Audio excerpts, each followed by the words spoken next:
بسم الله جليل الشان عظيم البرهان شديد السلطان ما شاء الله كان. أعوذ بالله من الشيطان الرجيم. بسم الله الرحمن الرحيم. رب اشرح لي صدري ويسر لي أمري واحلل عقدة من لساني يفقهوا قولي. الحمد لله رب العالمين، والصلاة والسلام على سيد الأنبياء والمرسلين. أما بعد، فأعوذ بالله من الشيطان الرجيم. بسم الله الرحمن الرحيم. تلك الرسل فضلنا بعضهم على بعض منهم من كلم الله ورفع بعضهم درجات. آمنت بالله صدق الله مولانا العظيم. إن الله وملائكته يصلون على النبي يا أيها الذين آمنوا صلوا عليه وسلموا تسليما. اللهم صل على سيدنا محمد طب القلوب ودواهيها وعافية الأبدان وشفاهها ونور الأبصار وضياهها وعلى آله وأصحابه وبارك وسلم. صلاة والسلام عليك يا سيدي يا رسول الله وعلى آلك وأصحابك يا سيدي يا حبيب اللہ. اللہ رب العزت کا بے حد و بے شمار شکر ہے کہ اس نے آج پھر ہمیں اپنے کرم اور فضل سے یہ توفیق بخشی کہ اس کے گھر میں حاضر ہیں. اس میں کوئی شک نہیں کہ نیکی کرنے کی طاقت، ہمت اللہ رب العزت کی طرف سے ہے، اور گناہ سے بچنے کی قوت بھی وہی ہی عطا کرتا ہے. اس دنیا میں بہت سے کاموں کو انسان مشکل سمجھتا ہے، لیکن یہ میرا پرسنل اوپینین ہے، کوئی اس سے اختلاف بھی کر سکتا ہے. سب سے مشکل کام استقامت ہے، مستقیم ہونا. یعنی کوئی کام آپ کریں اور استقامت سے کر رہے ہیں. اور یہی حکم اللہ کے محبوب کریم صلی اللہ علیہ وسلم کا ہے. فرمایا، عائشہ صدیقہ رضی اللہ تعالی عنہا فرماتی ہیں، آقا کریم صلی اللہ علیہ وسلم فرمایا کہ چاہے بندہ نیک عمل کرے، تھوڑا کرے، لیکن ہمیشہ کرے. یہ بہتر ہے کہ ایک دن آیا تو واہ جی واہ ساری رات جاگ گیا اور اس کے بعد وہ نیک عمل سے یاد نہ آیا. ہمارا یہ جو اجتماع ہے، میں اس کی استقامت کے واسطہ بھی کہوں گا الحمدللہ.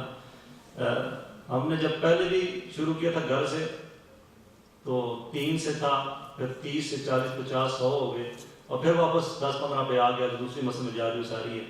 تو یہ بھی الحمدللہ دروازہ کھلتا ہے نا. جیسے تو جس طرح ایک محب اپنے محبوب کا دیدار نہیں کرتا تو اس کی کیفیت ہوتی ہے. تو میرے خون کا ایک قطرہ بڑھ جاتا ہے کہ یار کوئی اور بندہ اندر آ گیا.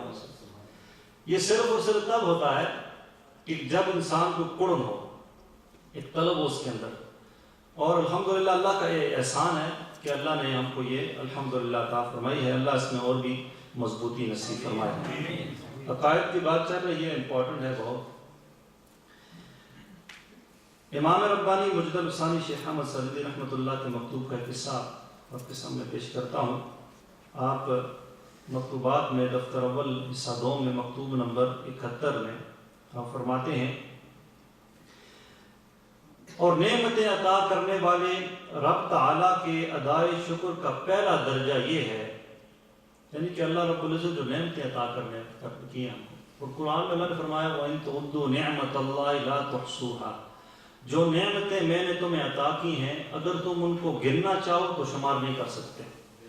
یعنی کہ انسان اپنی باڈی کے اندر جس کو نعمتیں ملی ہیں، ایون یہ جو ہماری بلنکنگ آئیز ہے نا، صرف انسان اس کو دیکھے.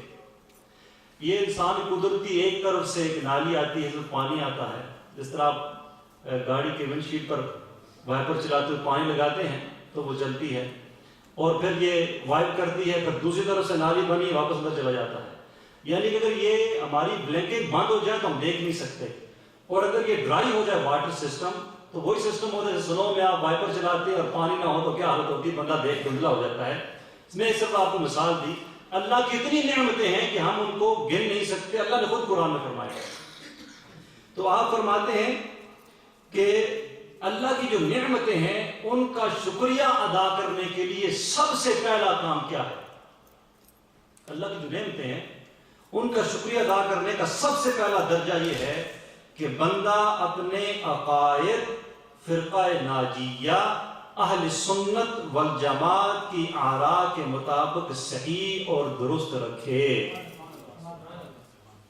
دیکھیں اللہ کی نعمتیں ہیں، اللہ نے فرمایا تم گن نہیں سکتے، فَبِأَيِّ آلَاءِ رَبِّكُمَا تُكَذِّبَانِ، کون کون سی نعمت کو جھٹلاؤ گے۔ امام ربانی فرماتے ہیں اس کا شکر ادا کرنے کے لیے سب سے پہلا عمل یہ ہے کہ اپنے عقیدوں کو درست کیا جائے۔ ہم یہ سمجھتے ہیں جو بھی دم کرنے لگ گیا اس کا عقیدہ ٹھیک ہے، جو تویز دینا شروع کر دے وہ اس کا عقیدہ ٹھیک ہو جاتا ہے، ایسا بات نہیں۔ بعض لوگ جس طرح شکاری کے جاتے ہیں نا، جاؤ وقت میں مفتی احمد جعفر خان نجوی رحمۃ اللہ علیہ فرماتے ہیں کہ ایسا طریقہ اختیار کرتے ہیں کہ شکار کرنے کے لیے ان کی طرح آواز نکالی، وہ پھنس گئے، پھر شکار ہوا تو بات ختم ہو گئی۔ تو کچھ لوگ ایسے بھی داؤ پیچ استعمال کرتے ہیں۔ ڈیپلی اس لیے میں نے یہ شروع کیا ہے کہ پتہ لگے کہ کیا صورتحال ہوتی ہے عقیدے کے اندر۔ تو آپ فرماتے ہیں کہ سب سے پہلا عمل یہ کرنا چاہیے ہم کو اللہ کا شکر نعمتوں ادا کرنے کے لیے کہ اپنے عقائد کو، جو فرقہ ناجیہ ہے اہل سنت والجماعت، ان کے عقائد کے مطابق اپنے عقائد کو کیا جائے۔ اب عقیدہ کہتے کسے ہیں؟ مجھے پہلے بیان کرنا چاہیے تھا لیکن پچھلی دفعہ میں بھول گیا یہ بات۔ عقیدہ کسے کہتے ہیں اور عقیدہ کی شرعی تعریف کیا ہے؟ عقیدہ کی شرعی تعریف یہ ہے کہ ما یدین بہ الانسان، جس بات کو، جس کام کو انسان اپنا دین بنا لے، اتنا راسخ اس پہ ہو جائے، اس پہ چلنا شروع کر دے، اس کو دین بنا لے، اس کام، اس بات کو، اس کو عقیدہ کہتے ہیں۔ اب عقیدہ کی بنیادی اقسام دو ہیں۔ نمبر ایک عقیدہ صحیحہ سالمہ، یعنی ایسا عقیدہ جو تمام بری باتوں سے پاک ہو، اور نمبر دو عقیدہ باطلہ، وہ عقیدہ جو گمراہی و کفریہ باتوں پر مشتمل ہو۔ اب یہاں علماء فرماتے ہیں عقیدہ جو صحیحہ سالمہ ہے اس کی بھی آگے دو اقسام ہیں۔ یہاں پہ آگے لوگ جو ہے نا وہ حنفی دیکھ کے پھنس جاتے ہیں، کسی کے ساتھ نقشبندی دیکھا، نقشبندی لکھا ہوا ہے، یہ وہی ہوگا جو اجاز صاحب کے ساتھ نام خط لگا ہوا ہے، عقیدہ سیم ہے، نقشبندی ساتھ لکھتا ہے تو پھنس گیا۔ تو یہاں پر دیکھنا چڑھے گا کہ کیا صورت ہے۔ اللہ فرماتے ہیں کہ جس پر دین اسلام کا دار و مدار ہوتا ہے عقیدہ صحیحہ سالمہ، اگر اس کے خلاف یعنی کوئی کام بھی کرے بندہ اس عقیدے کے، تو کیا ہوتا ہے وہ دارہ اسلام سے خارج ہو جاتا ہے۔ اور دوسرا وہ ہے کہ جس میں انسان اگر صحیح عقیدہ رکھنے والا نہ ہو تو وہ سنیت سے خارج ہوتا ہے، گمراہ بدین ہو جائے گا۔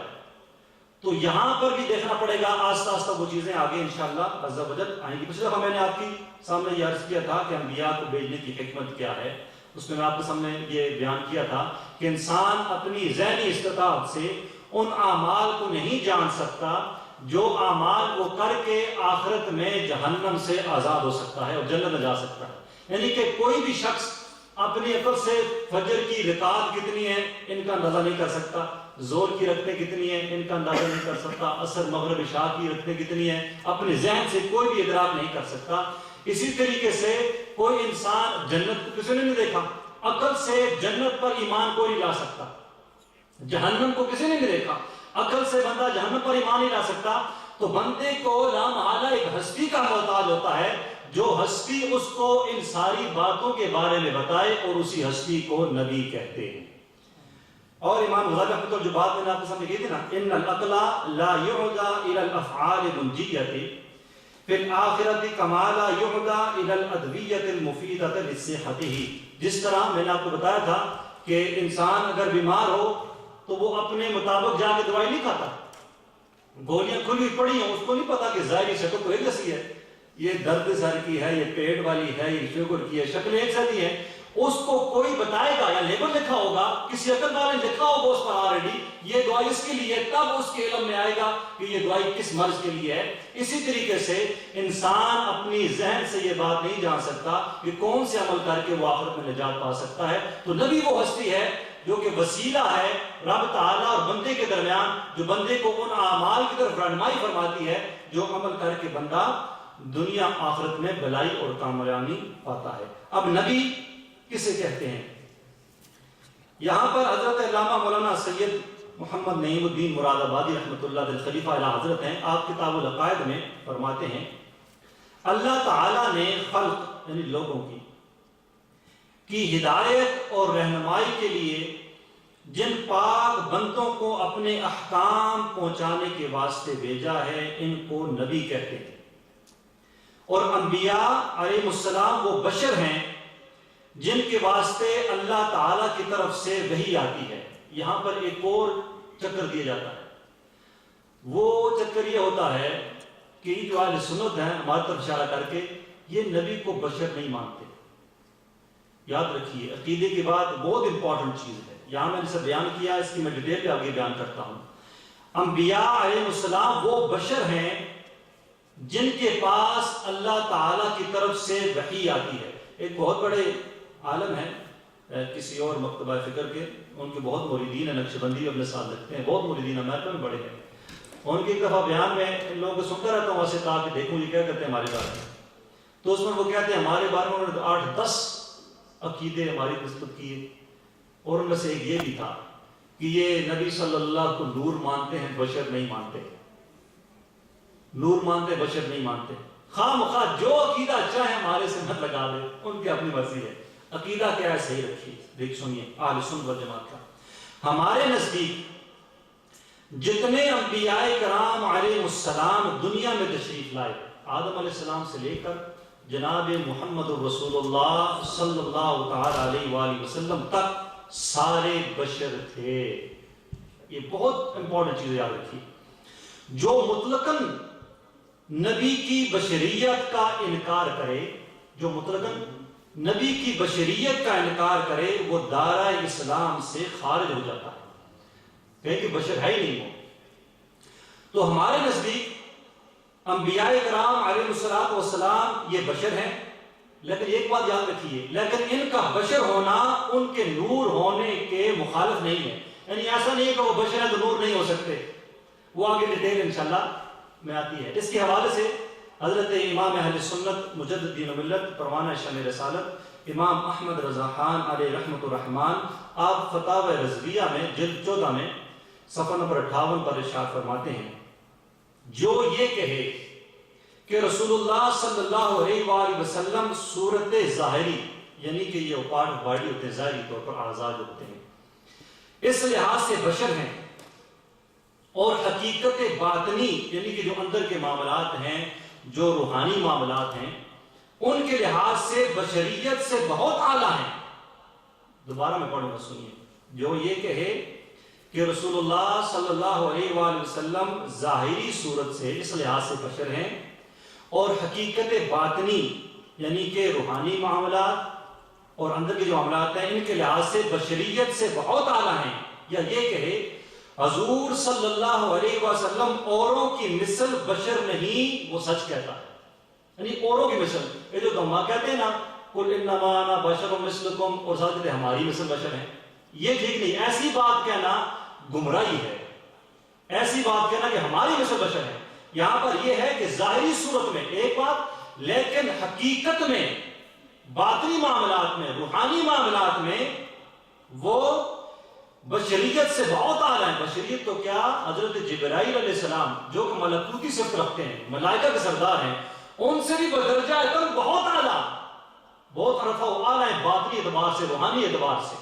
تو وہ صحیح کہتا ہے کہ یہ کہے کہ حضور صلی اللہ علیہ وسلم اوروں کی مثل بشر نہیں، وہ سچ کہتا ہے، اور وہ مطلقاً حضور صلی اللہ علیہ وآلہ وسلم کی جو مطلقاً حضور صلی اللہ علیہ بشریت کی نفی کرے لیکن وہ بشر نہیں ہے، وہ کافر ہے۔ اور ساتھ میں سورہ بنی اسرائیل قرآن پاک سے قیدہ ہے، آیت نمبر 93 میں اللہ رب العزت فرماتا ہے، قل سبحان ربی هل کنت الا بشر الرسول، آپ فرما دیجئے پاکی ہے میرے رب کو، میں کون ہوں مگر آدمی اللہ کا بھیجا ہوا۔ حضرت علامہ مولانا جلال الدین امجدی رحمۃ اللہ علیہ فقیہ اعظم فرماتے ہیں، حضور سید عالم نور مجسم صلی اللہ علیہ وآلہ وسلم کی نورانی بشریت سے کسی مومن کو انکار نہیں، پر بشریت کی آڑ لے کر یہ کہنا کہ وہ ہماری مثل بشر تھے، ہم جیسے بشر تھے، یہ گستاخی اور بے ادبی ہے۔ حضور صلی اللہ علیہ وسلم نے یہ فرمایا، قرآن میں بھی آتا ہے قل انما انا بشر مثلکم، تو آپ فرماتے ہیں کہ یہ کہ میں تمہاری طرح بشر ہوں، یہ عاجزی اور انکساری کے طور پر تھا، کہ عاجزی اور انکساری کے طور پر، جس طرح عیسیٰ علیہ السلام سے چند معجزات تھے، یعنی کہ مردوں کو زندہ کرنا، اور پھر جو اندھے ہیں ان کو آنکھیں دے دینا، اور پھر پانی پر چلنا وغیرہ وغیرہ، تو لوگوں نے سمجھے تو خدا کرتا ہے، تو انہوں نے خدا کے بیٹے کی نسبت کر دیا۔ لیکن آقا کریم رؤوف الرحیم صلی اللہ علیہ وآلہ وسلم سے کتنے معجزات ہوئے، یعنی جو کمالات جس نبی کو دیے گئے وہ سارے کمالات آقا کریم صلی اللہ علیہ وسلم کو عطا کیے گئے، اور اسے کتنے زیادہ دیے گئے، لیکن کسی نے کبھی نہیں کہا کہ حضور صلی اللہ خدا ہیں یا خدا کے بیٹے ہیں، کیونکہ آقا کریم رؤوف الرحیم صلی اللہ علیہ وسلم خود عاجزی نے فرمایا کہ میں بشر ہوں، لیکن کوئی اور نبی صلی اللہ علیہ وسلم کو نہیں کہہ سکتا کہ آپ میری مثل بشر ہیں، کوئی اور کہے گا تو پھر وہ گمراہ و بدین ہے۔ تو یہاں پر ظاہری اعضاء سے اگر انبیاء یا آقا کریم رؤوف الرحیم صلی اللہ علیہ وسلم ہماری مثل ہیں، لیکن ان کی روحانی قوت جو حقیقت ہے وہ جبرائیل علیہ السلام کی ملکوتی صفت سے بھی بہت درجے آگے ہے۔ اور یہاں پر عقیدہ کیا ہے، سنیے اب کنکلوژن کیا ہے۔ ہمارے آقا کریم رؤوف الرحیم صلی اللہ علیہ وآلہ وسلم بشر بھی تھے اور نور بھی تھے، بشر بھی تھے اور نور بھی، تو جو مطلقاً بشر کا انکار ہی کر دے وہ تو دار اسلام سے خارج ہو جائے گا، یاد رکھیے، سمجھے گی بات۔ اب بشر کی تو میں نے آپ کو بتا دیا، قرآن میں اللہ رب نے فرمایا جو میں نے آپ کے سامنے تلاوت کی۔ اب نور، سورہ مائدہ میں اللہ رب العزت نے خود فرمایا قد جاءکم من اللہ نور وکتاب مبین، اور مصنف الرزاق میں حدیث پاک حضرت جابر بن عبداللہ رضی اللہ تعالیٰ عنہما نے آقا کریم رؤوف الرحیم صلی اللہ علیہ وسلم سے سوال کیا کہ یا رسول اللہ صلی اللہ علیہ وسلم، اللہ نے سب سے پہلے کس چیز کو تخلیق کیا؟ سب سے پہلے سے مراد ہے سب سے پہلے کچھ بھی نہیں تھا، سب سے پہلے اللہ نے کس چیز کو تخلیق کیا؟ اور یاد رکھیے اس حدیث کو بہت جلیل القدر علماء نے اپنی کتب میں نقل کیا ہے، شیخ محقق نے نقل کیا ہے، امام ربانی نے نقل کیا ہے، شاہ ولی اللہ محدث دہلوی نے نقل کیا ہے، اور آپ فرماتے ہیں یا جابر اول ما خلق اللہ نور نبی، یہ کہا اے جابر اللہ نے سب سے پہلے تیرے نبی کے نور کو پیدا فرمایا۔ تو عقیدہ کیا ہے کہ آقا کریم رؤوف الرحیم صلی اللہ علیہ وسلم افضل البشر ہیں، اور آقا کریم رؤوف الرحیم صلی اللہ علیہ وسلم کی حقیقت نورانی ہے، نور ہے۔ اب نور ہونا یہ بشر ہونے کے مترادف مطلب مخالف نہیں ہوگا، جس طرح حضرت مریم رضی اللہ تعالی عنہا کے پاس حضرت جبرائیل علیہ السلام بشری صورت میں آئے، اور قرآن میں اس کا ذکر ہے، رسول بھی کہا اور بشر بھی کہا کہ بشری صورت میں حضرت مریم رضی اللہ تعالی عنہا کے پاس جبرائیل علیہ السلام آپ تشریف لائے۔ اب یہاں پر انبیاء کرام کے لیے آگے بہت سے عقائد ہمیں رکھنا جو ہے وہ ہمارے لیے ضروری بھی ہیں، اور ان کا علم ہونا بھی ضروری ہے، اور بہار شریعت میں اس کی تفصیل ہے، میں انشاءاللہ چیزیں جدید آپ کے سامنے وہ بیان کرتا ہوں۔ اس دفعہ میں نے کہا، جیسے ابھی بھی آپ کے سامنے کہا کہ انبیاء سب بشر تھے اور مرد، ایک بات یاد، نہ کوئی جن نبی ہوا ہے نہ کوئی عورت نبیہ ہوئی ہے، اور جیسے میں نے پہلے اس دفعہ بھی کہا کہ اللہ عز و جل پر نبی کا بھیجنا واجب نہیں ہے، کہ رب تعالیٰ اللہ نے انسان کو وہ عقل عطا فرمائی ہے، ہر انسان کو، کہ اللہ کی پہچان، معرفت کا ادراک انسان کے اللہ کو بنانے والا ہے، اللہ کو ذات ہے، اس کا ادراک انسان اپنی عقل سے کر سکتا ہے، لیکن اللہ نے جو نبی بھیجے ہیں یہ اللہ کا نبی بھیجنا اس پر واجب نہیں ہے، یہ اس نے صرف اپنے فضل و کرم سے لوگوں کی ہدایت کے لیے انبیاء بھیجے ہیں۔ اب آگے نبی ہونے کے لیے ایک شرط یہ بھی ہے کہ نبی ہونے کے لیے اس پر وحی ہونا ضروری ہے، خواہ وہ فرشتہ کی معرفت ہو یا بلا واسطہ ہو۔ قرآن میں اللہ رب العزت 3 طرح کی وحی کا ارشاد ہے، ایک بلا واسطہ ہے، کسی کا واسطہ نہیں ہے، ڈائریکٹ رب تعالیٰ جو ہے وہ کلام کرتا ہے نبی سے، وہ وحی کا ایک طریقہ ہے، اور پھر اس میں بھی یعنی کہ نبی اللہ رب العزت کا دیدار نہیں، صرف کلام ہوتا ہے، جس طرح موسیٰ علیہ السلام سے، اور آقا کریم رؤوف الرحیم صلی اللہ علیہ وسلم کے ساتھ وہ دیدار بھی ہے، معراج کی رات کلام ہوا، اور اس کے بعد جبرائیل امین کے ذریعے یا کسی بھی فرشتے کے ذریعے وحی کا طریقہ ہوتا ہے، اور یاد رکھیے اس میں انبیاء کا جو خواب ہے، انبیاء کا خواب بھی وحی ہے، الہی ہوتا ہے، جس طرح ابراہیم علیہ السلام کا خواب ہے بیٹے کو ذبح کرنا، اس کی تفصیل انشاءاللہ قربانی کے بعد میں آئے گی انشاءاللہ، اور یوسف علیہ السلام کا ذکر بھی ہے، یوسف علیہ السلام کے خواب کا ذکر قرآن میں سورہ یوسف میں اللہ رب العزت نے فرمایا ہے۔ اب آگے وحی نبوت انبیاء کے لیے خاص ہے، جو اسے کسی غیر نبی کے لیے مانے وہ کافر. اس طرح قادیانی لوگ ہیں.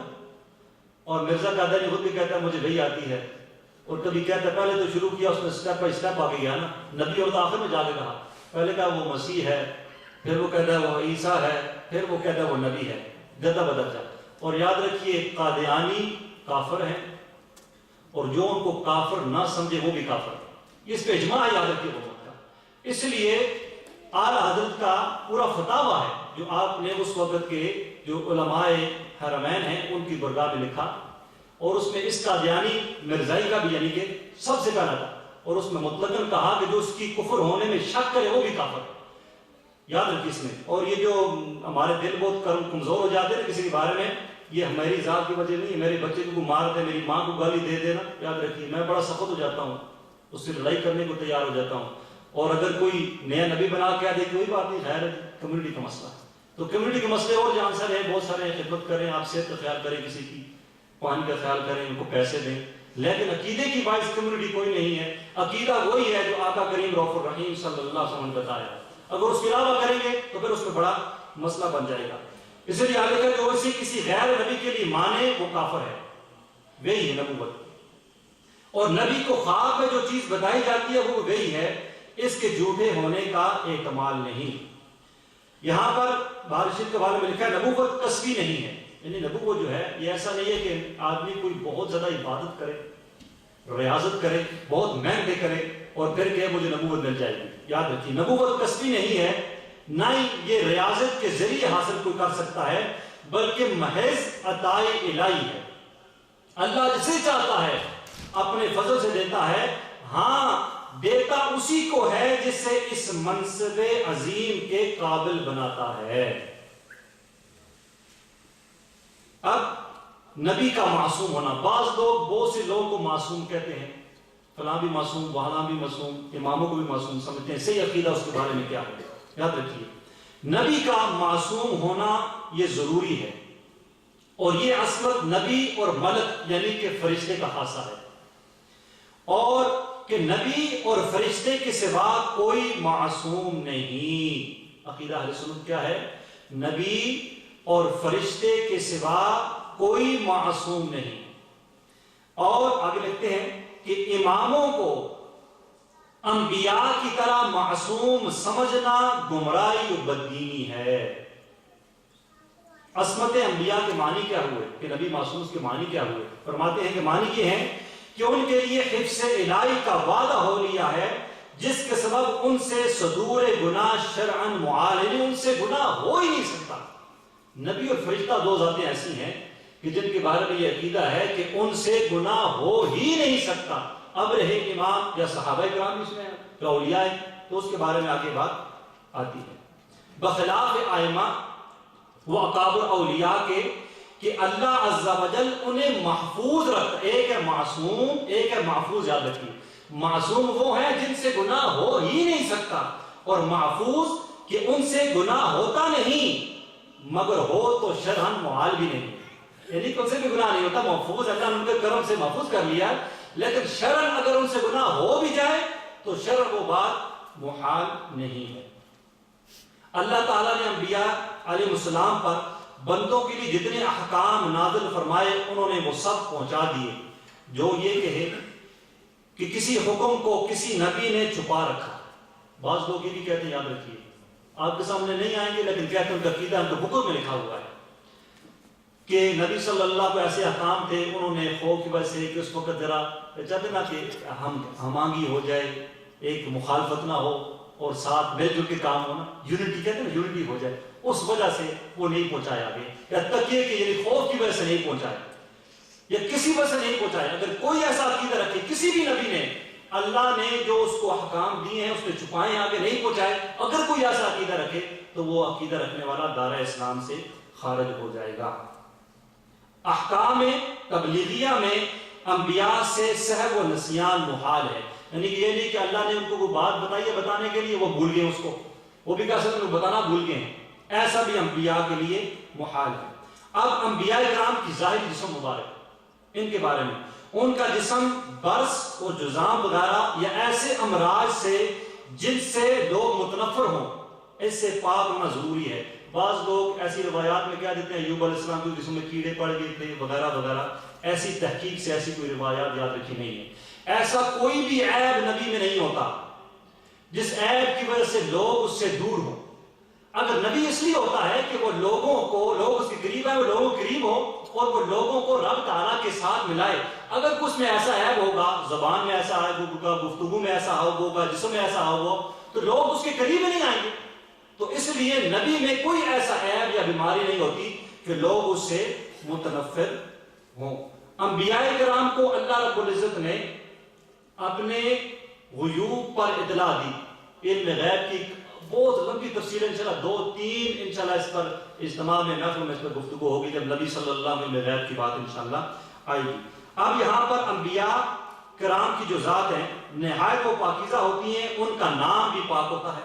یاد رکھیں انبیاء جتنے بھی ہیں ان کا نسب اعلیٰ ہوتا ہے۔ جو بھی نبی ہوگا آدم علیہ السلام سے لے کے آقا کریم رؤوف الرحیم صلی اللہ علیہ وسلم تک جتنے انبیاء ہیں ان کا نسب اعلیٰ ہوگا، کیونکہ اگر وہ جب لوگوں کے پاس گفتگو کے لیے جائیں گے تو ہر وقت تو ایسے لوگ نہیں ہوتے تقوی کے اعتبار سے کہ وہ کہیں گے آپ کوئی بات نہیں، آپ کا نسب نیچے دیا تو ہم آپ کی بات سننے کو تیار ہے۔ اس وقت تو نسب حسب کی بات ہوتی ہے۔ تو جتنے بھی نبی ہیں سب کا نسب بہت اعلیٰ ہوتا ہے اور ان کا قول بھی بہت اعلیٰ، ان کا فعل بھی، حرکات و سکنات سب سے اعلیٰ درجے کی ان کی ہوتی ہیں۔ اور انبیاء کو جو عقل عطا کی جاتی ہے، بڑے سے بڑے فلسفی ہوں، بہت بڑے سائنٹسٹ جتنے مرضی ان کے بھی، جتنا سائنٹسٹ کو عقل دی جاتی ہے نا، بہت جینیس سے نکلے ہیں دنیا میں انبیاء کے بعد، اس کی عقل نبی کی ہو تو اس کی عقل ہو اور موازنہ کرے دور کی بات۔ آپ کو میں بات بتاتا ہوں، حضرت وہاب بن منبہ رحمۃ اللہ تعالی علیہ اور شفا شریف میں قاضی اعاظ رحمۃ اللہ تعالی سے نقل کرتے ہیں، اور وہاب بن منبہ یہ تابعی ہیں، اور اس وقت کی جو کتب سماوی تھی کچھ بات اصلی حال میں موجود تھی اور کچھ چیزیں ہو چکی تھی۔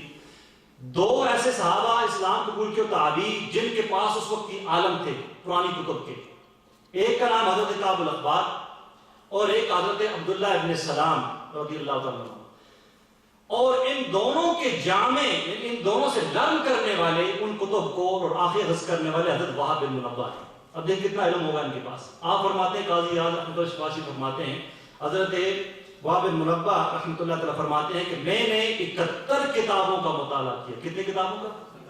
71 صحیفے بھی اس میں شامل ہیں، کتب سامنے مطالعہ کیا، اور میں ان میں سے پایا کہ جب سے دنیا بنی ہے اور جب تک دنیا رہے گی، جب سے دنیا بنی ہے جب تک دنیا رہے گی، جن جن کو اللہ نے عقل عطا کی ہے، اگر ان کی عقلوں کا موازنہ، کمپیرزن اگر نبی صلی اللہ علیہ وآلہ وسلم کی عقل مبارک سے کیا جائے، جب سے دنیا بنی ہے جب تک دنیا رہے گی، جس جس کو عقل عطا کی گئی ہے ان سب کی عقلوں کا موازنہ اگر نبی صلی اللہ علیہ وآلہ وسلم کی عقل مبارک سے کیا جائے تو یہ ایک طرف سمجھ لیں کہ ایک ریت کا ذرہ ہے اور دوسری طرف پورے ریگستان کی ریت ہی ریت ہے۔ کتنا کبر اٹھا سکتا ہے؟ یہ ایک ریت، ایک کا ذرہ ایک طرف اور پورے ریگستان کے ریگستان ایک طرف۔ یہ موازنہ دیکھیں، پر اللہ نے اپنے محبوب کریم صلی اللہ علیہ وسلم کو کتنی عقل مبارک عطا فرمائی۔